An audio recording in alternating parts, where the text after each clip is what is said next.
자, 그럼 지금부터 리아렌팀의 싱가포르 활동을 감상해볼까요?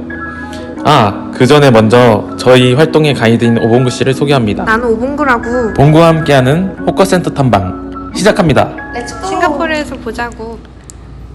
저희가 제일 먼저 찾아간 곳은 사태로 유명한 라우파사 호커센터였는데요. 야외 테이블이 열리는 시간인 7시에 도착했는데도 자리가 꽉 차 있는 것을 알 수 있었습니다. 호커센터를 방문해주신 분들에게 양해를 구하고 설문조사를 진행해 보았는데요. 호커센터 방문 이유, 만족 이유 등에 대한 조사를 실시하였습니다. 낮은 가격과 음식의 다양한 선택의 폭으로 인해 호커센터를 이용한다는 의견이 대부분이었습니다. 동시에 상인분들과도 인터뷰를 진행했는데요. 앞으로 젊은 호커인이 많이 나왔으면 좋겠다는 의견이 있었습니다. 이용 도중 야외 시설을 이용하지 못할 정도의 소나기가 내렸는데 실내 공간이 넓게 있어 우천시에도 이용이 가능하다는 장점이 있었습니다. 또한 비가 와도 실내 시설 덕분인지 많은 사람들이 이용하고 있다는 것을 볼 수 있었습니다. 라우파사 대서의 탐방을 마치고 다음 장소로 이동해 보실까요?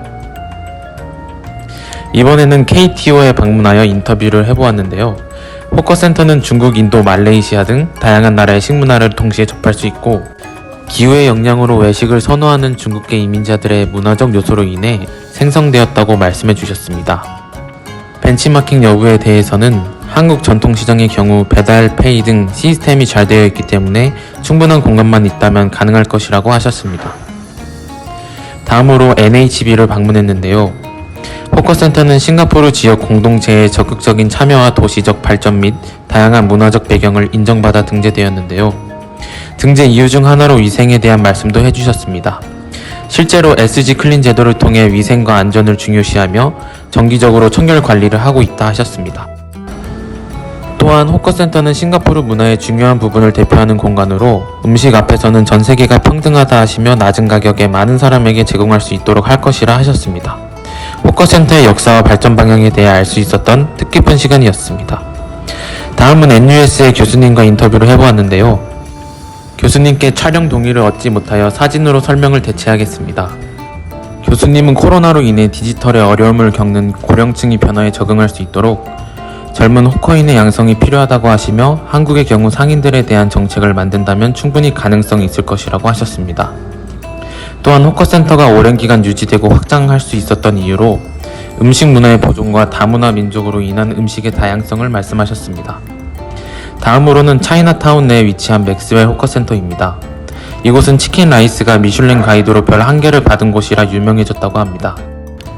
저렴한 가격대에 미슐랭 음식을 먹을 수 있다는 것이 특징이었습니다. 공간도 넓고 위생도 깔끔하여 인기가 많은 이유를 알 수 있었던 장소였습니다. 다음은 KTO에서 추천해주셨던 아모이 호커센터를 방문해 보았는데요. 점심시간이 되니 많은 분들이 방문해주신 만큼 현지인들에게 유명한 곳이었습니다.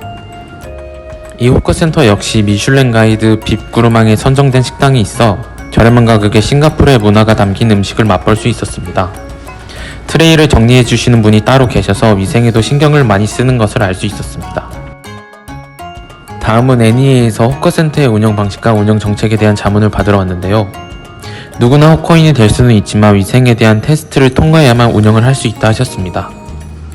호커센터를 운영하는 데 있어 공간적 측면을 강조하시며 호커센터 계획 시에 식사 및 커뮤니티에 대한 공간을 중점적으로 고려한다고 하셨습니다. 호커 문화 유지를 위해 앞으로 젊은 호커인을 양성하기 위한 정책 또한 수립할 것이라 하셨습니다. 다음은 리틀 인디아에 위치한 테카 호커센터입니다.